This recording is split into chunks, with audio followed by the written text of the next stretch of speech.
frankincense, sandalwood, lavender, myrrh.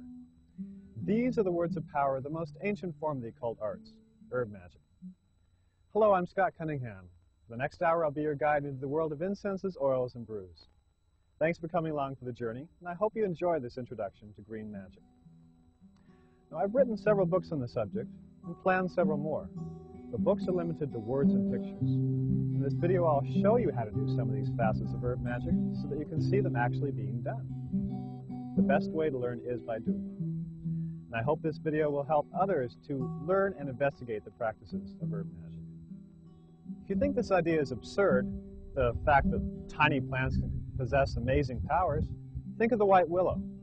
For centuries, herbalists used its powers to relieve muscle pain and spasms. Then science discovered that it actually did relieve pain, and this is still used as a basic ingredient in aspirin. Herbs contain real powers and energies which work on both the physical and the spiritual realms. But don't take my word for it. Try out a few of the simple herbal spells shown here. You'll know by your results if herb magic is effective.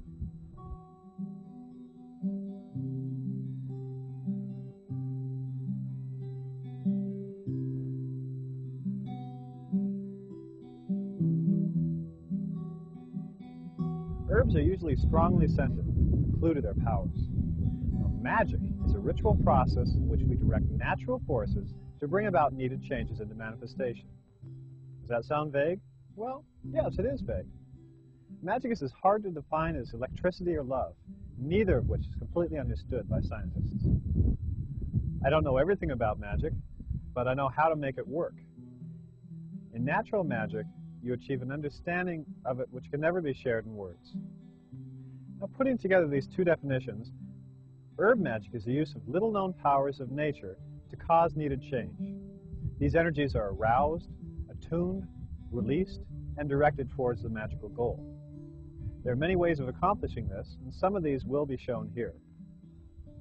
Now, if you want to practice herb magic, keep one thing perfectly in mind. This is an absolutely natural practice. There's nothing supernatural about it, for how could anything be outside of nature? Nature is all. Magic is an organic art. Well, this doesn't mean we eat granola while casting spells, though this perhaps does happen. No, magic is a cooperative process between the earth and the magician. Since magic is natural, it possesses its own set of laws. Not rules and regulations, but the results of centuries of observation. For example, herb magic usually isn't instantaneous. Tying a money sachet around your neck won't materialize a $1,000 bill in your pocket. What it will do is surround you with money-attracting energies. Now, these energies, combined with your own involvement with your need, will draw money to you. Similarly, though a love oil might not attract your ideal mate overnight, it will widen your options, eventually leading you to him or her.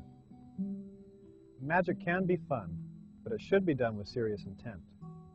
Doing an incense spell, for instance, just for fun, will produce no results.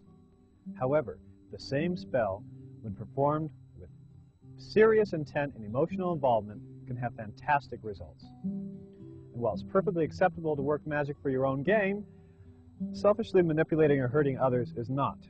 Obviously, just like in real life. Practitioners of harmful magic eventually wind up in psychological or metaphysical ruin.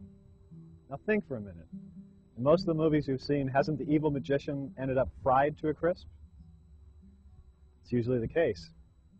So know that magic works, that it should be done with serious intent, and it isn't used to harm others. It also works along natural lines. How does it work? Through vibrations. This plant contains a huge store of energies waiting to be released through your touch and magical intent.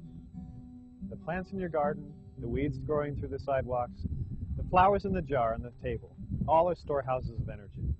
It's possible to feel these energies. Those of us naturally psychic will have a little trouble feeling them, but anyone can with practice. Take any living plant. Rub your palms together for a few seconds. Shake them off as if they were wet, and then hold them a few inches above the plant.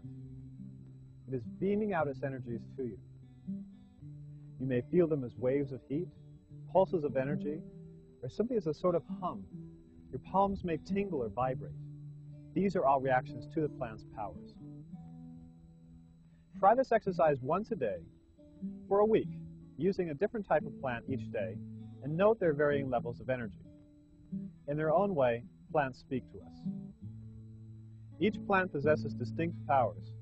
Each type of plant possesses equally distinct energies. Some plants, such as garlic, have strong authoritative powers and so are used in spells of this nature, protection, exorcism, things like that. Others, like roses, have gentler vibrations and stimulate the love centers of the brain. These are used in such spells. You can discover all these varying energies within plants on your own by working daily with herbs. Or get a good book and read up on herbs, then experiment to see if you agree with the author's information. In the past, magic was ruled by the heavens.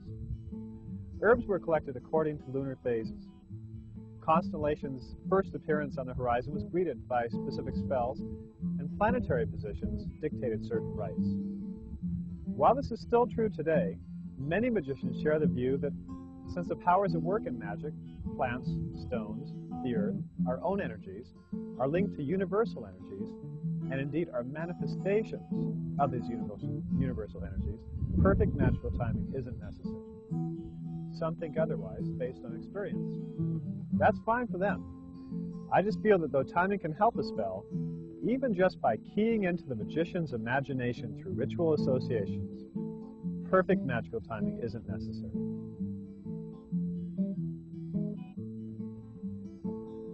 Harvesting herbs is an important part of magical herbalism. In a sense, when you harvest a plant, you're asking it to give up its life to further your own magical goals. So it's important to attune and respect the life force within the plant before harvesting it. One of the ways we can do this is to make a sacrifice by burying something precious or semi-precious at the base of the plant prior to harvesting. Here I am planting an amethyst crystal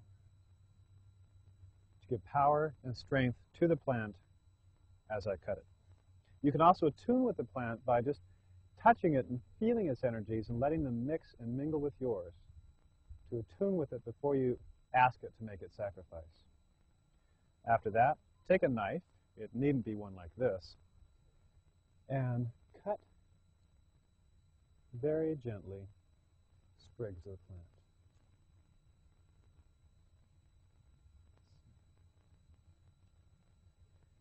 It's very important not to cut or collect plants or collect from plants or herbs that grow by polluted or stagnant water, by busy roadways, anywhere where they may have been sprayed with pesticides or chemicals, and never collect more than 25% of the plant's growth or from very young plants. Harvesting herbs is basically the beginning of magical herbalism, because once you ask the plant to give up part of its life for your magic, you have begun to attune with the earth and with the powers at work behind herb magic. There are few tools necessary to practice herb magic. If they are inexpensive or difficult to find, you can probably find most of them at your local store. This is a mortar and pestle, perfect for grinding herbs to a powder. Next, a censer, or an incense burner, necessary for burning incense.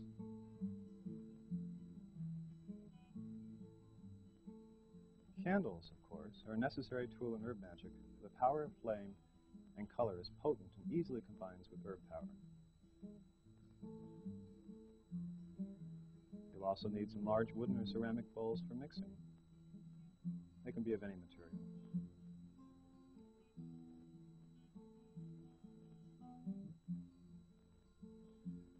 Eyedroppers are very important for mixing oils, and try to get bottles with eyedroppers attached. It makes it much easier. You'll also need many pieces of flannel or felt cloth of various colors. Also, natural fiber cords or yarn.